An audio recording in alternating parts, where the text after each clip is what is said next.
Okay, magandang umaga po sa ating lahat. Happy Sunday sa ating lahat at Happy Mother's Day sa lahat ng mga mothers na nanonood dito sa aking channel. Ayan, Happy Mother's Day, no? Bago natin simulan ang ating banatan, ang ating latest update sa mundo ng politika dito sa Pilipinas, ay gusto ko munang magpa-greetings dito sa ating mga viewers. Ito, lakihan natin para masaya naman. Ayan, Henry BTV Vlog. Ayan, hello sir. Henry Bilontendos po ng Carmen, Davao del Norte. Ayan, shout out sa mga kababayan natin dyan sa Carmen, Davao del Norte. Ayan, Sir Henry, salamat sa inyong panonood. Grace Otañez, good PM Sir Donmar, God bless and your family. Ay, maraming salamat ma'am. Ma'am Grace, maraming salamat. Malu, The Survivor Mix Vlogs, ayan. Yan daw ang favorite niya, Kuya Donmar. Ayan, kung anong tinutukoy mo. Sino ba yung tinutukoy mo dito? Si Auntie Claire ba, Castro?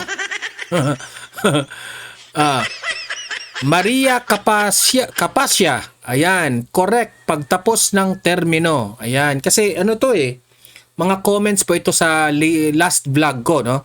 Ayan, sabi ni Jamie Caballero. Ayan, Sir Donmar, second clear po yan, di ba? Kaya umaasa tayo sa hustisya ng Diyos because the truth will prevail. Ang kabayaran ng kasalanan ay kamatayan. Yan na lang po ang pakatandaan natin yan. Ayan, yan ang sabi ni Jamie Caballero. Ayan. Julia Sugiyama. Good afternoon po. Donmar TV. Ayan, this is 16 hours ago kaya na good afternoon si Ma'am Julia. Rosenda Solis. God PM Sir Donmar. Ayan, maraming salamat sa mga gustong magpa-shoutout. Mag-comment lang kayo para ma-shoutout natin. Okay? Ano ba ang pag-uusapan natin, no? Ito na nga, unahin muna natin ito bago natin simulan ang mga maiinit na topics. Nagpalabas na po ng mensahe itong si Vice President Inday Sara Duterte ngayong linggo, no? Tayo po ay very positive ang ating linggo kasi nakita po natin itong video na ito ni VP Sara. Mensahe para sa araw ng mga ina. Okay? Happy Mother's Day. Ito po panoorin natin.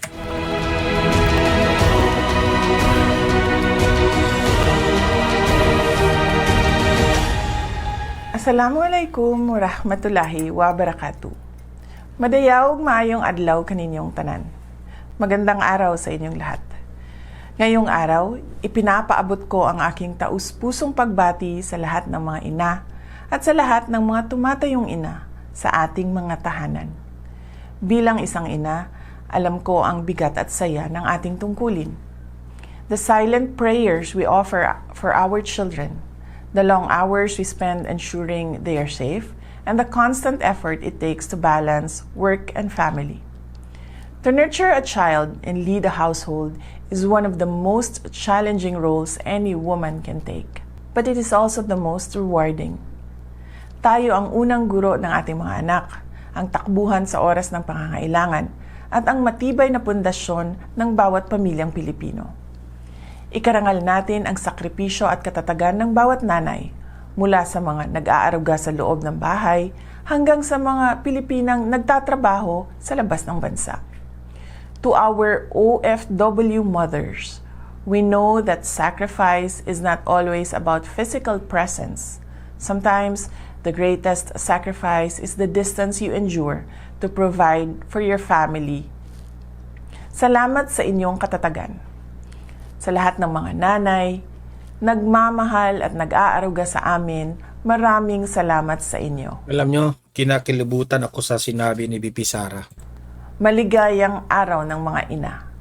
Mahalin natin ang Pilipinas para sa Diyos sa bayan at sa bawat pamilyang Pilipino. Syukran. Ayan. So, alam nyo, no, ang dami pong mga anak, no, na nanonood dito sa ating channel. Huwag nyong kalimutan kahit a simple greetings naman sa inyong mga ina, no? Na Happy Mother's Day. Kung meron man kayong maibigay, kung kahit anuman, bulaklak o konting pera para sa kanila na maging masaya sila ngayong araw na ito, gawin nyo yan. Okay? And especially dito sa ating mga mga heroes natin na mga OFWs na mga ina. Okay? Alam kong grabe po ang inyong sakripisyo na ginawa sa inyong pamilya, no? At kung hindi man kayo present sa inyong mga pamilya ngayon, alam ko naman na a-appreciate yan ng inyong mga anak, ng inyong asawa na nandito sa Pilipinas, sa inyong sakripisyo sa pagtatrabaho dyan sa labas. Okay? So, tayong mga anak, no? Huwag natin kalimutan na mag-greet, no, sa ating mga nanay. Okay? Happy Mother's Day sa lahat ng mga nanay. Saludong-saludo po kami sa inyo. Kung hindi po dahil sa inyo, wala po tayo, no? Sila po yung nagsakripisyo ng 9 months sa ating mga tiyan, sa kanilang mga tiyan. Oh. Nagsakripisyo yan para lang mabuhay tayo. Kaya bigyan nyo ng masarap na yakap ang ating mga ina. Ayan. Palakpakan! Sa lahat ng mga ina, Happy Mother's Day. Okay. Punta na tayo dito sa mainit na talakayan. Heto pala, good news, no? Kasi po, nagsalita na ang AMLAC, no? Nagre-report na ang AMLAC na meron po silang glitch. O meaning to say, nagkamali po sila, no? Hindi naman siguro nagkamali. Ang the right term is glitch, no?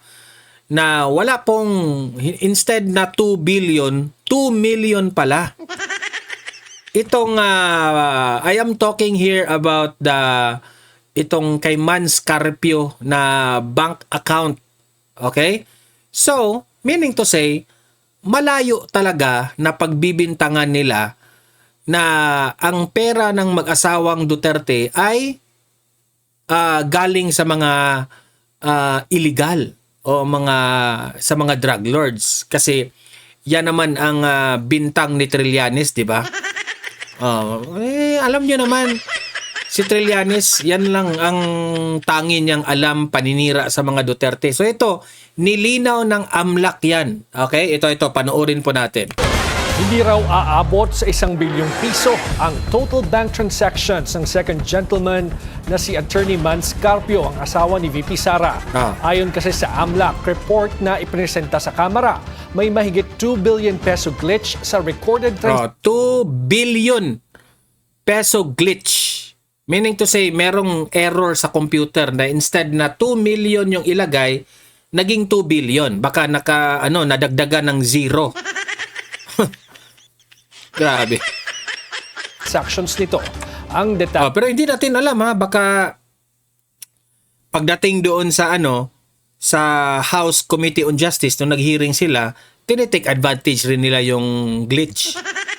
Para magmukhang masira yung pamilyang Duterte.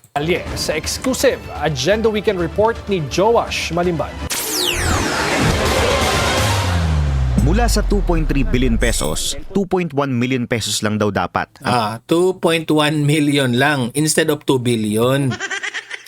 Meron pong isang transaksyon na nagkamali, Imagine that one, 2 billion. Tapos 2 million lang pala. So, nilinaw ito ng AMLAC. Okay? Humingi sila ng sorry. Ang total ng 13 transactions na pumasok sa accounts ni Second Gentleman Attorney Manasseh Carpio.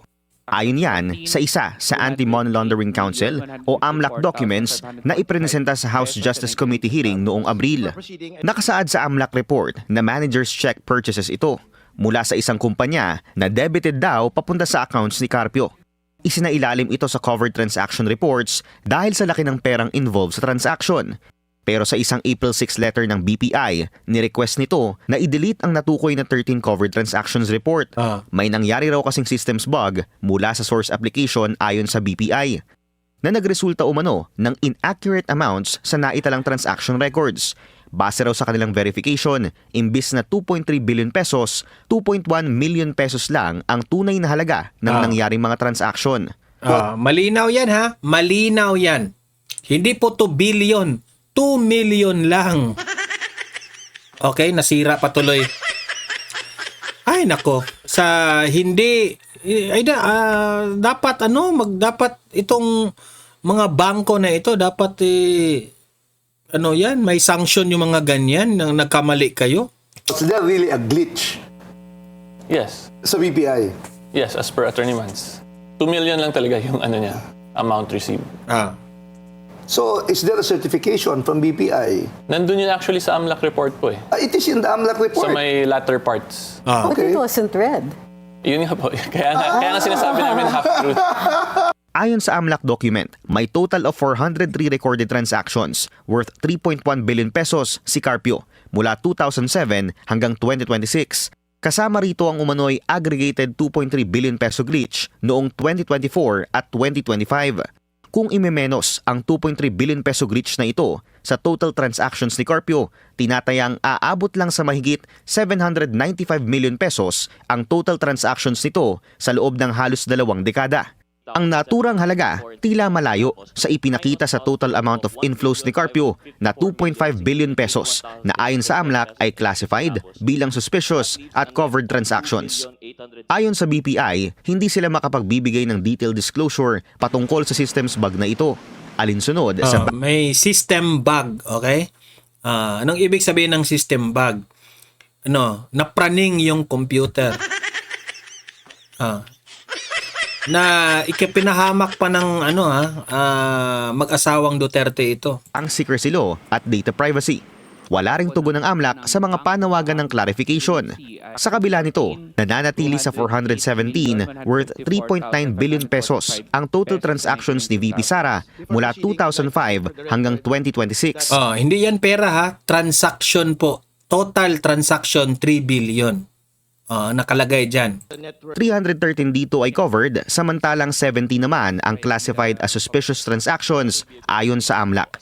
Una na rin sinabi ni House Justice Committee member at Bicol Saro Party List Representative Terry Ridon na sakaling mayroon mang 2 billion peso glitch, aabot pa rin anya sa bilyon-bilyong piso ang recorded transactions ng pangalawang Pangulo. Para sa Agenda Weekend, Joash Malim.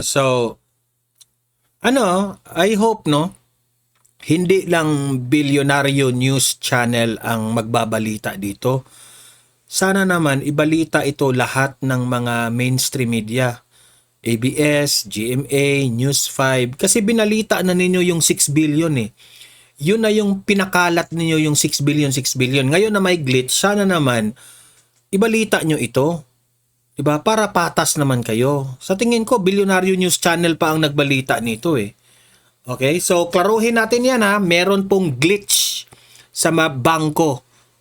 Sa bank account ni Carpio. Okay? Ito, sa usapin na naman na itong bakit nagbitiw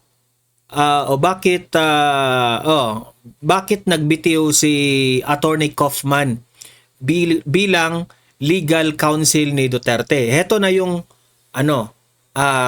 tunay na dahilan bakit hindi na po legal team si Kaufman. Ito po yun. Nagbitiw naman si Nicolas Kaufman bilang abogado ni dating Pangulong Rodrigo Duterte sa ICC. Mismong ang dating Pangulo raw ang nagsabing pinalitan na siya. Narito ang frontline report. So, malinaw ha. Ito na yun, kasi yung unang vlog natin, hindi pa natin alam bakit nagbitiw si Attorney Kaufman. Dito sa balita ng News 5, ewan ko lang kung saan nila nakuha itong balita na ito na mismo raw si former President Duterte na po ang pinalitan itong si Attorney Kaufman, okay, bilang legal team. We will ask you to send Rodrigo Duterte back to his family, and we will ask you to give back to the Filipino people their Tatay Digong. Yan ang apela ng tumayong lead counsel ni dating Pangulong Rodrigo Duterte na si Attorney Nicolas Kaufman sa confirmation of charges hearing ng International Criminal Court noong Pebrero.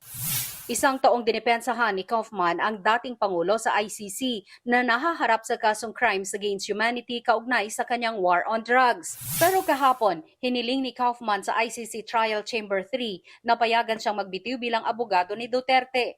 Paliwanag ni Kaufman, natapos na ang kanyang isang taong serbisyo para kay Duterte noong pang March 31. Anya, mismong si Duterte raw ang nagsabing kumuha sila ng bagong abogado. Kinumpirma naman daw ng bagong abogado ni Duterte na handa nitong depensahan ang dating Pangulo sa ICC. Nagpasalamat naman si Kaufman kay Duterte at sa supporters nito. Isang karangalan daw na maipresenta ang dating Pangulo. Kung maaprubahan ang pag-alis niya, kampante siyang maiiwan si Duterte sa maayos na pangangalaga ng bagong legal team. Una nang pinayagan ng ICC ang isa pang abogado ni Duterte na si Dove Jacobs na umatra sa defense team. Desisyon daw ng dating Pangulo na kumuha ng mga bagong abogado. Ayon kay ICC Assistant to Counsel Attorney Cristina Conti, karapatan ng dating Pangulo na pumili ng kanyang legal team. Pero nais daw matiyak ng mga biktima na hindi maaantala ang paglilitis dahil dito. April 23 nang kumpirmahin ng pre-trial chamber ang lahat ng mga kaso laban sa dating Pangulo. Nagbabalita mula sa Frontline, Margie Bentulan. Yan po ang ating hindi natin alam. Bakit mismo si Tatay Digong na ang nagsabi na palitan si Attorney Kaufman? Hindi natin alam ang technical reason ni Tatay Digong, no? Kung yan po ay ikakabuti sa kaso ni Tatay Digong, well and good, no? Pero I believe wala namang sigurong hindi pagkakaunawaan sa dalawa, no? Siguro naman strategy rin ito, kaya ito nangyari. Okay? So yun po ang update, ha. We hope for the best for Tatay Digong sa bago niyang legal team. Okay? Yan. Okay, punta tayo dito. At dahil dyan, patungkol dyan sa ICC kay Tatay Digong, nag-breaking news kanina lang po, Senator De La Rosa, ipinapaaresto na raw ng ICC ayon sa source ng News 5. Gaano ba ito katotoo? Heto yung balita. Ipinapaaresto na umano ng International Criminal Court o ICC si Senator Bato de la Rosa ayon sa magpakakatiwalaang source ng News 5. Naglabas na raw ng warrant of arrest ang ICC laban kay de la Rosa at natanggap na ito ng Interpol. Nasa Pilipinas na rin daw ng mga Interpol para arestuhin ang senador. Gayunman, wala pang natatanggap na impormasyon ng DOJ. Meaning to say, tama lang pala na si Senator Bato hindi na sumipot doon sa Senado. Kasi totoo pala ang talagang arestuhin si Senator Bato. Hindi naman siya makabalik sa Senado kasi ayaw man magpahuli ni Senator Bato. Which is walang magagawa ang ICC. Walang magagawa ang gobyernong Marcos kung magtago si Bato. Okay? Kasi po, alam naman po natin na technical rin yan. Okay? So, syempre, iniiwasan ni Senator Bato na mapareho siya ni Tatay Digong na makulong doon sa ICC. Sino ba namang gustong makulong? 'Di ba? Tapos issue pa 'yan na wala nang jurisdiction ang ICC sa atin. At ayon ako nagdududa ako na itong kampo ni Senator Bato wala na silang tiwala sa ICC. Kasi po ang ICC bias. Yun ang pinaka main point yan. Bias naman talaga ang ICC, 'di ba? Doon pa lamang sa argumento na meron ba silang jurisdiction kay Tatay Digong? Wala. 'Di ba? Tumiwalag na po ang Pilipinas. bago nila inaresto si Tatay Digong. Kahit sabihin pa nilang nangyari itong issue na ito sa panahon na sa panahon na miyembro pa tayo ng ICC, pero bakit noong panahon na miyembro pa tayo ng ICC, hindi nila kinasuhan si Tatay Digong? Nung hindi na tayo miyembro sa ICC, doon pa lang sila nag-file ng kaso kay Tatay Digong na hindi na tayo miyembro. So yun po yung argumento. So how much more dito sa kalagayan ni Senator Bato, meron na pong picture si Bato na ganyan po ang mangyayari. So, hindi natin mabiblame si Senator Bato na magtago talaga siya. Tingnan lang natin kung mahuhuli ba si Senator Bato dito sa mga taga-ICC. At DILG tungkol dito, pero ayon kay DILG Secretary John Vic Remulla, inihahanda na nila ang task force na Imagine that one. Hindi ba kayo nahihiya niyan? Kapwa Pilipino ninyo? Kapwa Pilipino. Senador pa yan ng Pilipinas. Hinahayaan yung mahuli ang isang Pilipino sa mga dayuhan? Di ba? Ang kakapal ng mga mukha ninyo. tulong sa pagdakip kay De La Rosa.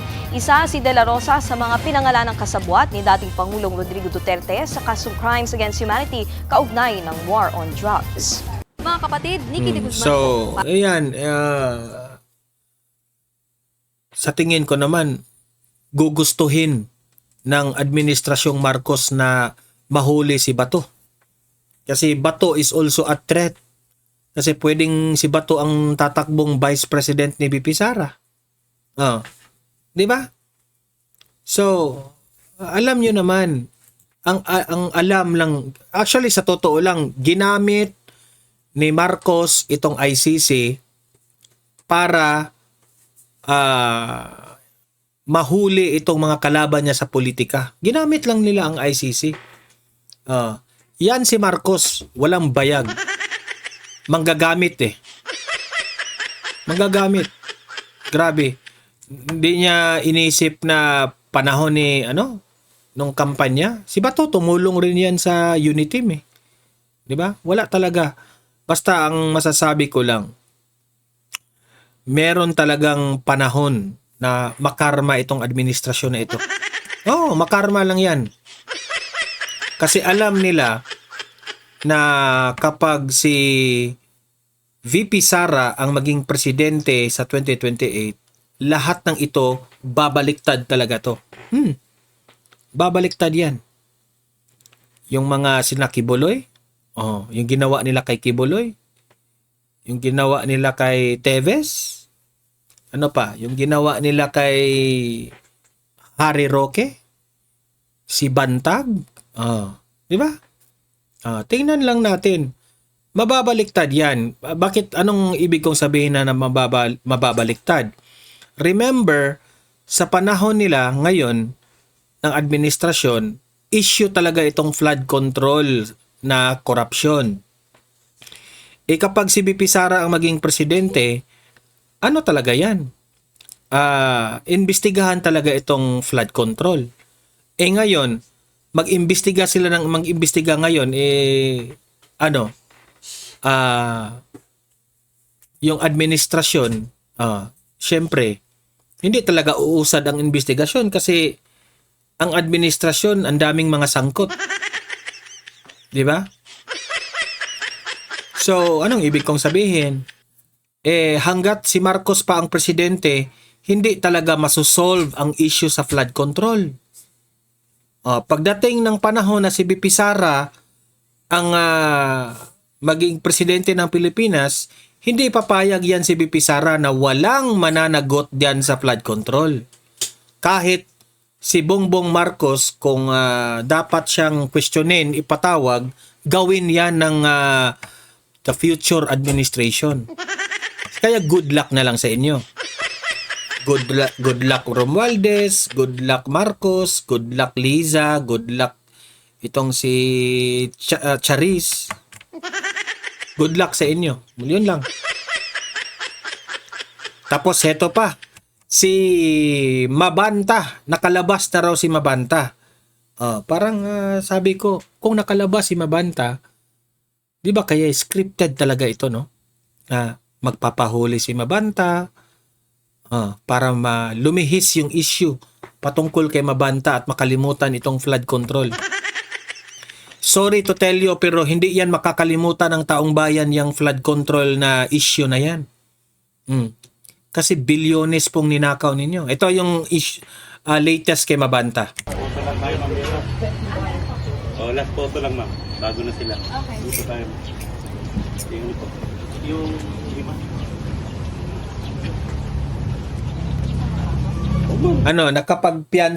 nakapagpiyansa pala si Mabanta, ha? Ayan, lumabas na siya. Cut na. Faster. Go. Sir, any statement po? Thank you. Ano pong masasabi niyo? Sir, ano pong plano? Sir, magiging plano, sir? Attorney? Sir, plano? Sir, magiging plano niyo after this, sir? Next plano. Sir!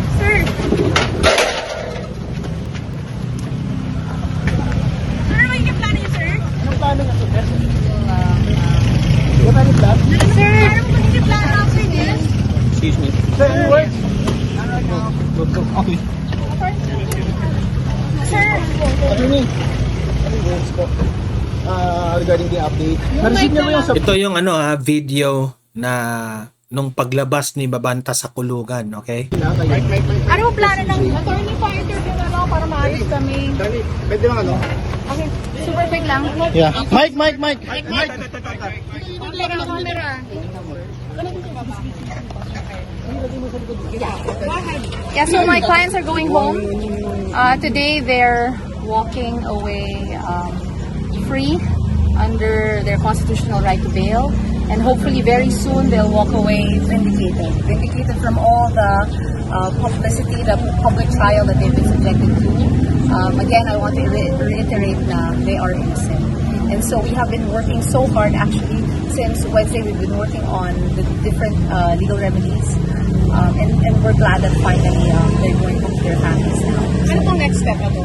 Of course, we are going to be waiting for the resolution of the case. Hopefully, it will be a dismissal. We are very positive and confident that it's a dismissal.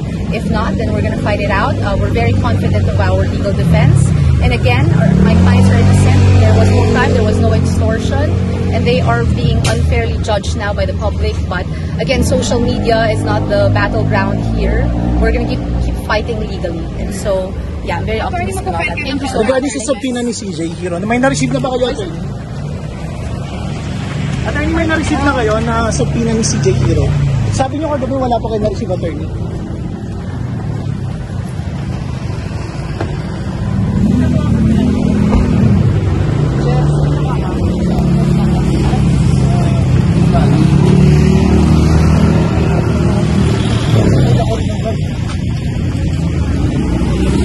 Okay, so ayan yun ang update kay Mabanta, nakapagpiyansa sila, no? And ayun nga, sabi sa kanyang lawyer na they are fighting so hard na walang extortion na nangyari. Ako, sa totoo lang, di ko talaga hati talaga yung aking pananaw dito. I'm not really sure what's the purpose. Bakit inilabas nila itong issue na ito kay Mabanta? Kasi who knows, kung ilalabas rin ni Mabanta yung video na sinasabi niya, baka babaliktad ang pananaw ng taong bayan.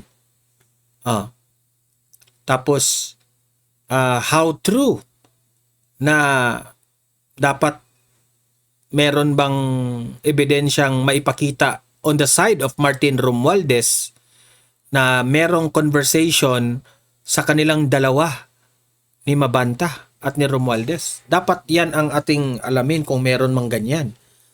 Para maniniwala tayong nag-extort nga itong si Mabanta. Diba? Pero sa ngayon parang hindi ko talaga ma-connect. Kasi po, Alam niyo ba kung ano yung issue dito na nakatutok yung taong bayan? Si Mabanta, kaibigan ni BBM. Kaibigan ng pamilyang Marcos. 'Di ba? 'Yun ang tutok na tutok yung taong bayan doon na kaibigan nito ni BBM. So meaning to say, ang abangan po natin, tutulungan ba ni BBM itong si Mabanta? Kasi hindi na po magdi-deny yung mga videos na kumakalat na at mga pictures na magkasama sila na they're really close friends with the president, itong si Mabanta. Pero ang tanong dyan, tutulungan ba ni BBM itong si Mabanta? O di ba kaya'y ginawa ito ni Romualdez kay Mabanta kasi nilaglag na ni BBM itong si Romualdez. Kung maalala ninyo, ang latest na statement ni Martin Romualdez, ang itinuturo niya si BBM doon sa executive, di ba? Kung maalala po natin. So, we therefore conclude in our own analysis, wala na pong magandang relasyon si BBM at si Martin Romualdez. Di ko lang lubos maiintindihan bakit anong papel ngayon ni Mabanta dito sa hindi pagkakaunawaan ni BBM at ni Martin Romualdez. But anyway, lilitaw naman yan, no? Mag-research lang tayo ng mag-research. Sa kaugnayan patungkol po dito kay Mabanta, pakinggan po natin itong opinion ni Professor Malu Tiquia at itong si Attorney Cruz Angeles. Ito po, panoorin natin. Tingnan mo yung title sa likod niya. Hindi ba yung pambabastos? Diba, ASEAN May ASEAN Summit tayo. Ginamit na naman niya yung stage para manira sa Duterte. Bastos naman talaga yan si Claire. Ganyan din ang ginawa niya sa ASEAN, sa Malaysia. Nagsalita siya, tapos meron na naman siya. Imagine that one. Ang daming mga great leaders dyan, tapos ginamit mo yung stage na yan para sa pamumulitika. Di ba? Bumanat ka pa sa dating Pangulo. Nakakahiya ka, Auntie Claire? Picture, Duterte rin ang may kasalanan. Kaya kawawa itong fake news peddler na ito. Public knowledge naman na si Franco Mabanta ang social media director ni BBM nung tumakbo siyang vice-presidente noong 2016. So, hindi ko alam kung may participation siya sa 2022, pero sigurado yung 2016. On record yan, maraming pictures, nag-surprise birthday party pa si BBM para kay Franco.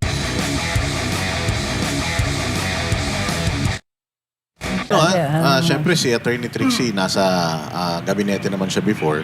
So si Franco ba, kasi ang sinasabi ni Claire Castro, hindi daw niya kaibigan ito. Hindi totoo. Public knowledge naman na si Franco Mabanta ang social media director ni BBM nung tumakbo siyang vice-presidente noong 2016. So kaibigan talaga? So hindi ko alam kung may participation siya sa 2022, pero sigurado yung 2016. On record yan, maraming pictures, nag-surprise birthday party pa si BBM para kay Franco at some point. So magkakilala sila, magkaibigan sila. Ewan ko if yun yung current state. Pero ang masasabi ko, dati oo. Pero ang sure tayo dyan, hindi siya nagtrabaho under the PRD administration. Sigurado ako dyan. Wala. Sigurado, magkakasama kami sa opisina ni Antonio. Sigurado kami hindi nagtrabaho si Franco ever sa mga Duterte. And bakit sa tingin ninyo, bakit itinidikit kagad sa Duterte ito? And bakit nag-react ang Malacanang? Kahit hindi naman sila involved dito sa dalawang party, yung entrapment, yung extortion, bakit kaya nag-react ang Malacanang? Siguro si ma'am yun, kasi that goes to narrative Alam mo ang problema sa Malacanang, lalo na yung tagapagsalita, basta may pantira ng Duterte, gagawin niya. Best friend niya yan. Oo, no? Kahit pilit, kahit isinisingit na, may props pa nga siya eh. So, the fact na may props siya, ayan, nakikita niyo, may props. Handa! Mahilig siya sa ganyan eh. So, ang narrative... Ang tanong dyan, Kasi nakalabas ngayon si Mabanta, naka-bail. Ang tanong, tinulungan ba ito ni BBM? Baka tinulungan. No, Attorney, alam na alam. Alam nyo kung kailan yung picture na yan? Naalala nyo? Nasa kaliwa? Oo, sa Christmas party Christmas party yan natin, ng mga vloggers. Ng vloggers, na pumasok lang siya 2017 doon. yan. Oo. Alam mo ang mahalay pa niyan, Banat Bay. Tingnan mo yung title sa likod niya. Hindi ba yan pambabastos? Diba? ASEAN May ASEAN Summit. Summit tayo. Ginamit na naman niya yung stage para Grabe. manira sa Duterte. Correct. Ganyan din ang ginawa niya sa ASEAN, sa Malaysia. Nagsalita siya, tapos meron na naman siyang picture, Duterte rin ang may kasalanan. Kaya kawawa itong fake news peddler na ito. So pamalo may ano ba na kasi 'di ba alam naman natin si Attorney Claire Castro is tigapag-ano ng Malacanang, tagapagsalita. Maiano ba natin 'yon? Maisisisi ba natin kay Marcos Jr. yung mga Abay, oo. Lahat ginagawa ng niya? sinasabi niyan, may bindisyon ng Pangulo. Hindi ka Siya naman yung pwedeng principal. tumayo dyan sa stage na yan eh. So ibig sabihin kagustuhan din ng Pangulo yung ginagawa niya. Salita ng Pangulo o salita ng First Lady? Ay, salita ng Pangulo. Eto Hindi ba, naman Prof? accountable yung isa eh. Prof, ito ba ay etong ginagawa ni... Yan kasi ang reason. Yan, si Jay Guevara tuloy, kaibigan ko yan. Lagi kaming nagchat-chat niyan. Patungkol sa motor. Sa motor. Papatulong ako sa motor niyan. Kung anong sinasabi ni Auntie Claire Castro, it reflects on BBM. Kaya, hindi mo mabiblame BBM na bumababa yung rating mo kasi ito yung dahilan, itong babaeng ito. Siya po ang reason bakit bumaba ang rating mo. Kung gusto mong tumaas ang rating mo, palitan mo yan si Claire Castro. Clear ba? Sa tingin ba nila nakakabuti ito diyan sa Hindi. sa popularity nila? Bakit nila ginagawa ito? Alam naman nilang mali eh. On record ako na may study kaming ginawa na sa bawat bukas ng kanyang bibig, bumababa yung tiwala ng Pangulo. Pero ayaw nilang i-accept yung correlation study na yon kasi sinasabi nila may katungkulan daw. Hindi katungkulan ng press officer. Na mamuliti ka sa podium.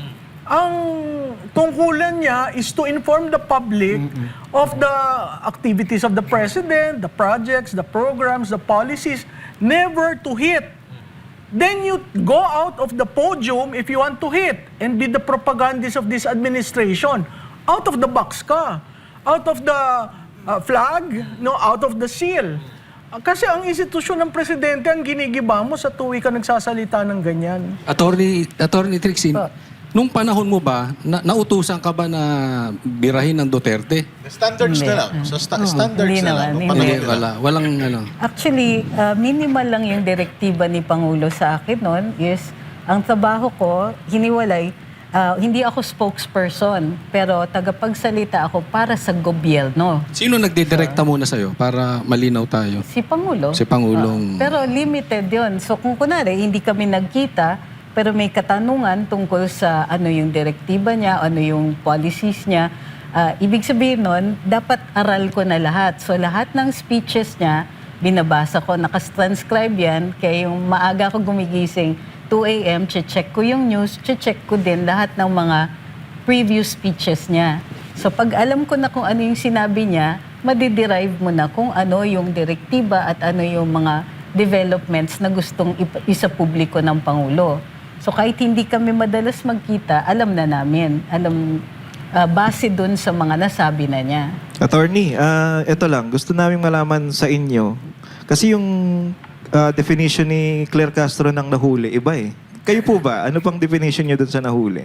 Well, kasi ang pagkakaintindi ko na sinabi, arestado. So sa Pilipinas kasi may very specific na definition ng arrest. Merong dinakip. Ito yung patungkol sa pinost ni BBM na nahuli si Zaldico. Okay? Tapos argumento ni Bangag Claire, wala raw, iba raw yung nahuli at arrest. Wala raw sinabing naaresto. Rumarason pa eh. To bring the person to the jurisdiction of the court. Yun yung purpose ng arrest. So, pero of course, dadaan ka pa. May mga proseso pa yan bago ka umabot sa hukuman.